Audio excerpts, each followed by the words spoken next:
In a small, dusty village called Rampur, there lived a boy named Raju, a bright young soul with dreams bigger than the sky, but habits lazier than a buffalo on a scorching afternoon.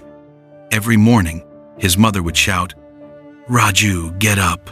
The sun is already frying the earth." Raju would mumble, "5 more minutes, Ma," and slip back into sleep for another hour. He always said he wanted to achieve something great. He admired successful people in the nearby town, shop owners, teachers, even the constable who walked with pride in his uniform.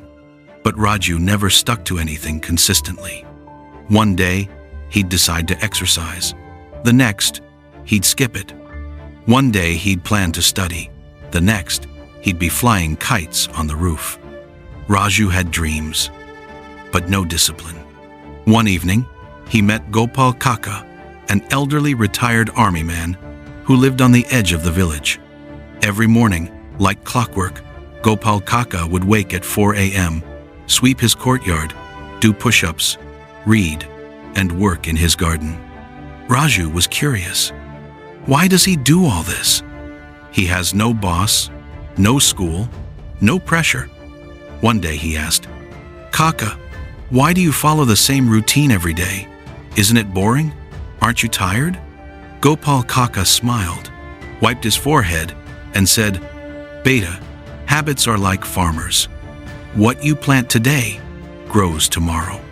You may not see results now, but one day your habits will either feed you or starve you."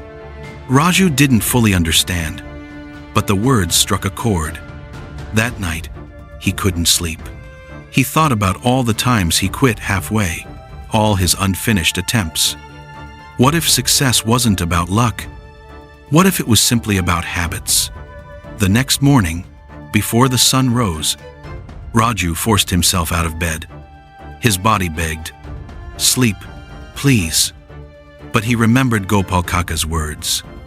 He washed his face, tied his shoes, and went for a run. He could barely run 200 meters without gasping as if he'd sprinted across the desert. But he didn't stop. He kept going. Day 2, he ran again. Day 3, again. By day 7, his legs still ached, but he noticed something new. He felt stronger. Then he added another habit, studying 1 hour daily. No excuses. He told no one, announced nothing. He simply showed up. Months passed. One evening, while resting under the banyan tree, he found himself smiling.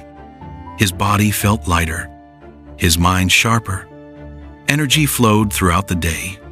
He didn't even notice when discipline became natural.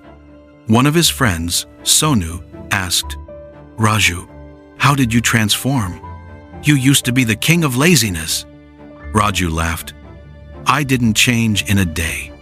I just repeated small actions every day until they became part of me." Soon, an opportunity arrived. A government job recruitment with physical fitness and written exams. Raju applied.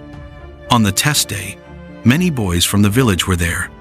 Some overconfident, some nervous. Raju remained calm. The whistle blew. They started running. Many sprinted fast, but grew tired quickly. Raju kept a steady, controlled pace. Months of habit carried him forward.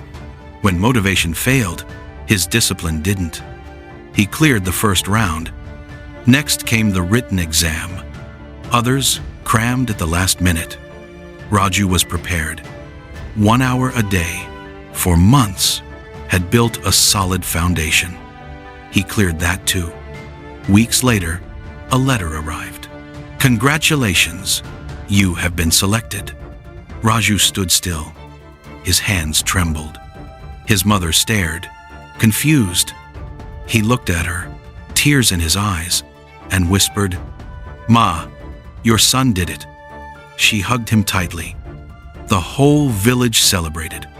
But the happiest person wasn't Raju. It was Gopal Kaka.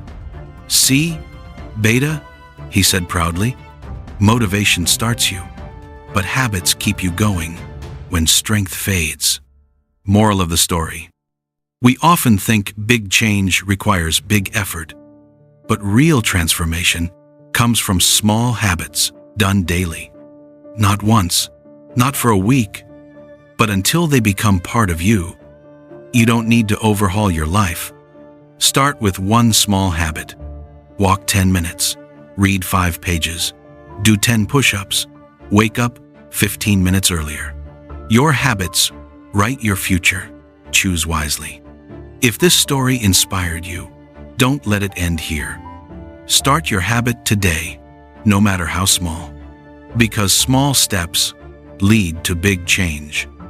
If you enjoyed this video, hit subscribe and tap the bell icon to never miss another life-changing story.